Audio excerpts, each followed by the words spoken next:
नमस्कार मंडळी. आज म्हणलं रात्री गावाहून आले होते मी आणि भाकरी केल्या होत्या, त्यातली एक भाकरी शिल्लक राहिली होती. तर आता काय करायचे, तर मी एका कढईमध्ये तेल घातलं गरम करत 2 चमचे. त्यानंतर अर्धा चमचा जिरे, अर्धा चमचा मोहरी, 4 कढीपत्त्याची पानं घातली.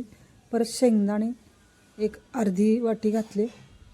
त्यानंतर बारीक चिरलेला कांदा अर्धा, टमॅटो बारीक चिरलेला घातला. त्यानंतर ते भाजत आल्यानंतर 4 चमचे कांदा लसूण मसाला, धनेपूड अर्धा चमचा, जिरेपूड अर्धा चमचा, हळद अर्धा चमचा घातलं. ते परतून घेतलं. त्यानंतर मस्त जराशे हबका मारून पाण्याचा भिजवलेली भाकरी बारीक तुकडे केलेले ते घातले. ते परतल्यानंतर मस्तपैकी झाकून ठेवलं. एक 2-3 मिनटं असं झाकून ठेवायचं परतून सगळं, म्हणजे छान हे होते. नंतर मीठ घातलं मी आणि त्यानंतर कोथिंबीर घालून मस्त सर्व केलं. खूप छान होते. असा टेस्टी चिवडा भाकरीचा करून बघा, अगदी सुंदर होतो. व्हिडिओ आवडला असेल तर व्हिडिओला लाईक करा, नवीन असेल तर सबस्क्राईब करा. धन्यवाद.